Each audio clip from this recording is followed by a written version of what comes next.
Right now is Fox News strategic analyst, senior strategic analyst, and the chairman of the Institute for the Study of War. General Jack Keane is here. General, it's great to see you. This morning we've spoken so much about China in the past. Your reaction to Edward Lawrence's report and President Biden in his dealings with Xi Jinping? Yeah, well, first of all, it's good certainly that they got together at the summit. I think there were a couple of positives that did come out of that. First of all, they're going to continue to dialogue with their staffs. That had been shut down for most of this year because of the growing tensions over Taiwan. The second thing is China, as they had stated prior to the meeting, are opposed to the use of tactical or any kind of nuclear weapons in Ukraine. And certainly President Biden feels the same way about it. Those are a couple of positive things. My largest concern is the squandered opportunity, Maria, because President Biden has 4 times in the last year, when questioned about what actions would he take if China invaded Taiwan, he said that he would respond militarily to that kind of provocation.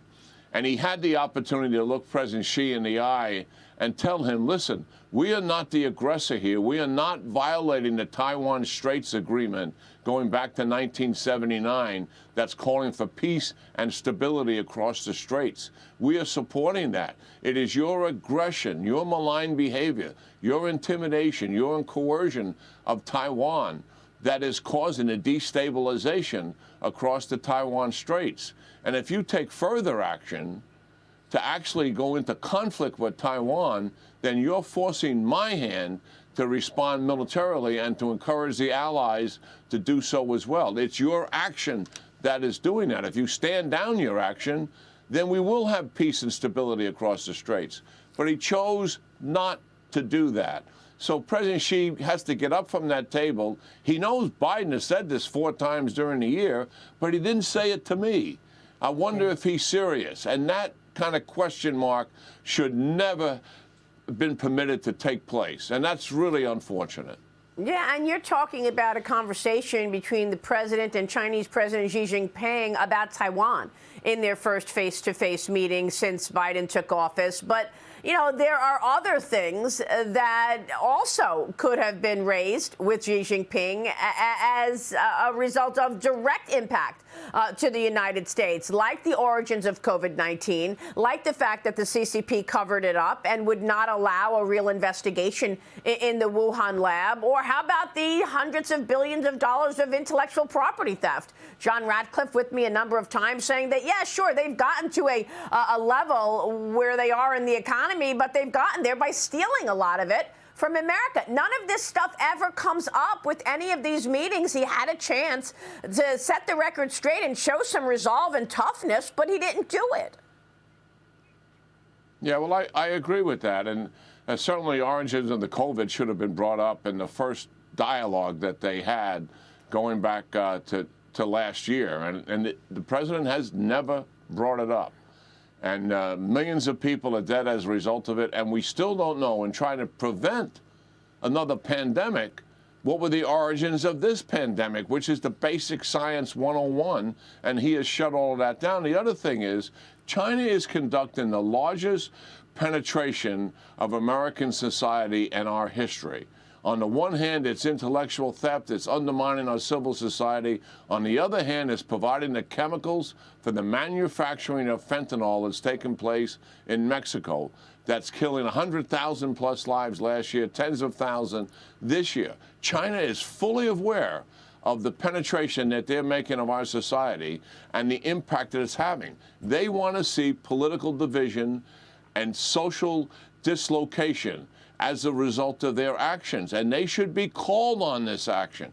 And it's shameful that the president has not taken that action to deal directly, face-to-face with President Xi over these issues, not staff to staff.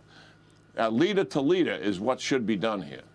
Well, I mean, dangerous, yes, but, you know, I mean, shameful, yes, but also dangerous. I mean, you know, you've talked so much about the fact that we are outgunned when you look at the U.S. Navy, the fact that we are not seeing the kinds of upgrades to our military that we need as China is investing in its Navy. Now they're larger than ours, or I don't know about the quality, but certainly outgunned is the way you have referenced it. So today we're talking about the fact that the CCP has police stations all over the world.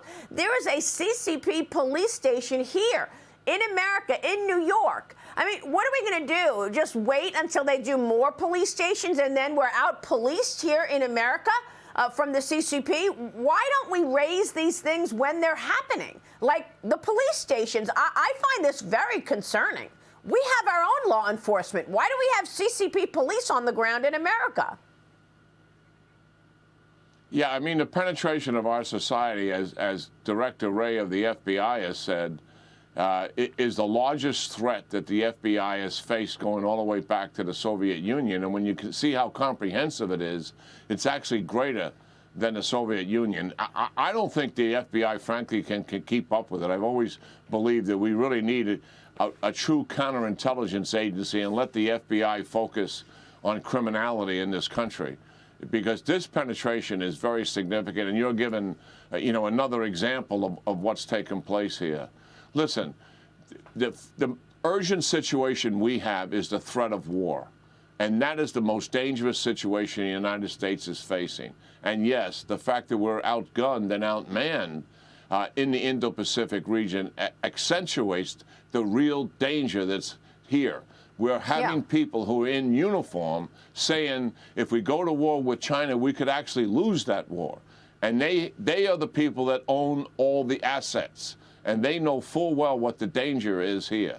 And the fact that that is not on the table with President Xi certainly is something that the president should have done, and failing to do that makes the situation that much more dangerous, because what we're trying to do, we don't want this conflict. We're trying to prevent the conflict by, one, increasing our capacity, military capacity, and two, making sure that President Xi understands the risk he is facing, because the United States is not going to stand idly by if he takes that kind of action. Yeah. Really disturbing stuff, General. We'll keep a spotlight on it, certainly, and we so appreciate your time. Thank you so much, General Jack Keane.